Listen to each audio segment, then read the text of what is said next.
Okay, morning, Elmehdi Ag Wakina, who is here with me in Bamako, all the way from Timbuktu. Thank you for agreeing to speak with me about football, so that I can share this video with people of Hay-on-Wye all the way over in Great Britain. So, Elmehdi, tell me a little bit about football in Timbuktu. Merci Lios pour cette question. Le football pour la communauté de Timbuktu, c'est vraiment un sport de masse. Donc les communautés s'intéressent énormément au football, surtout les enfants et les jeunes. Okay, so football is really a sport for the masses. The community of Timbuktu is really interested in the football, in particular young people.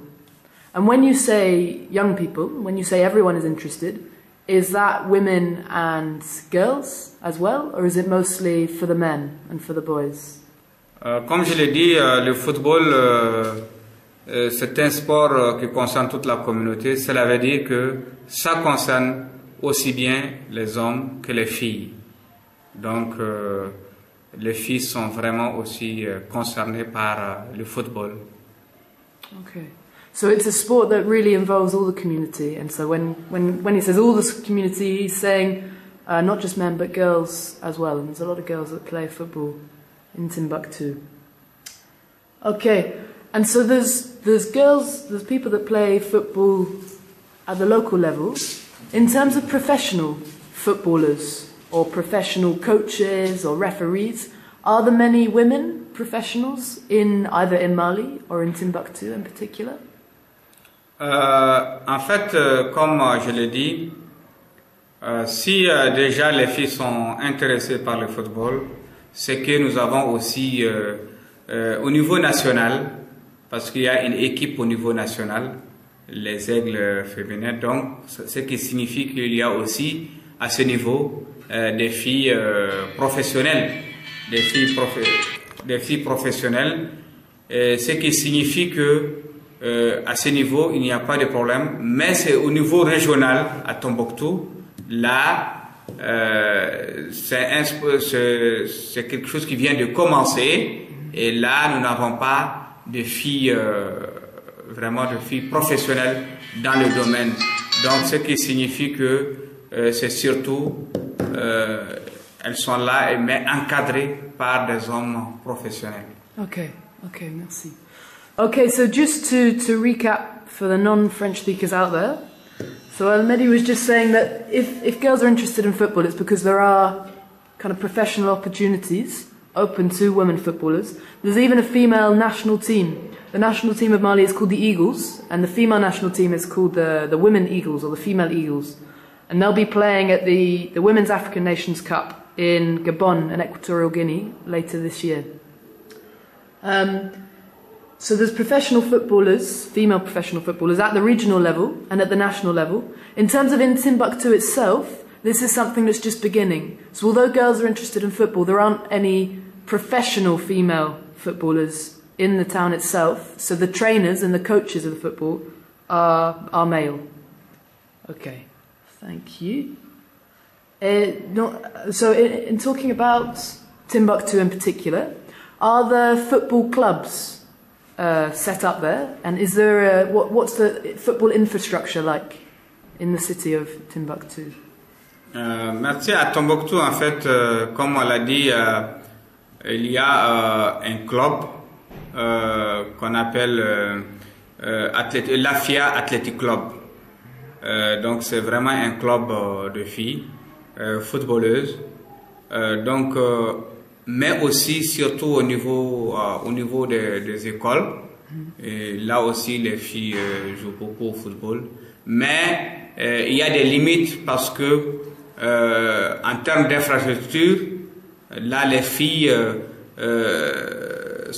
jouent sur des terrains vagues, parce que nous avons un seul stade municipal où c'est vraiment les hommes qui sont là qui jouent. Donc les filles sont au niveau de terrain vague. Donc les infrastructures font cruellement défaut à Timbuktu. Okay, merci.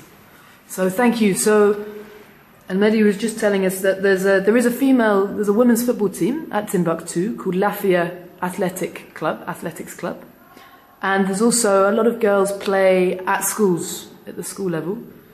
But the real challenge in Timbuktu in terms of football and football infrastructure for both men and women is the pitches. There's a lack of football grounds.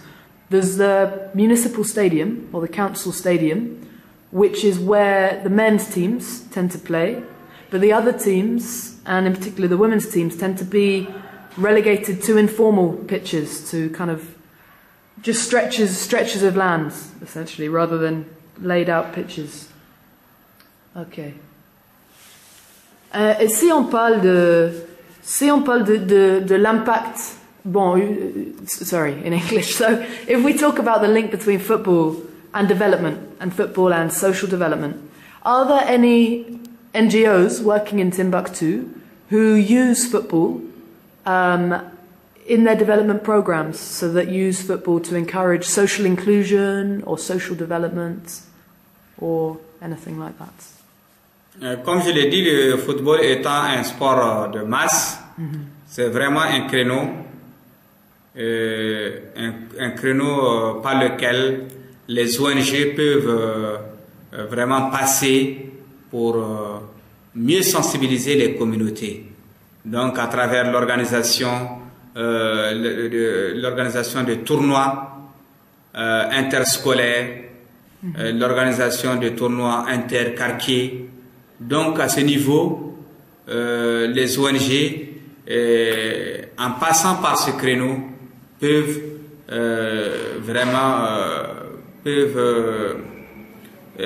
les ONG peuvent en ce temps toucher le maximum de personnes à travers les messages qui sont donnés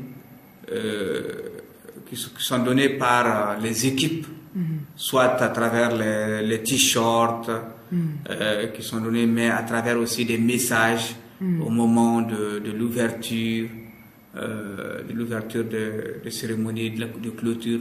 Donc vraiment les ONG peuvent passer à travers le football pour toucher le maximum de population. Okay, merci bien. So Elmehdi was just saying, as he said at the beginning of our chat, football is really a sport for the masses. So the NGOs, a lot of different NGOs, use football as a means or as a vehicle for really reaching out to a lot of people and for raising awareness and educating a lot of different people. So, for example, they might organise inter-school or inter-neighbourhood football tournaments, and at these football tournaments there'll be different presentations, different speeches, or maybe the different teams will wear t-shirts with key messages on them, which helps the NGOs then educate people through football. So an example that he was talking about a bit earlier today when we were discussing football was of health campaigns. So if you have to do a health campaign to encourage people to be vaccinated, for example, you could organise a football match to do this, and the different teams can wear t-shirts telling people about the importance of vaccinations or where they can go to get vaccinated. So that's just one of the ways that football can be used to help promote development in Timbuktu.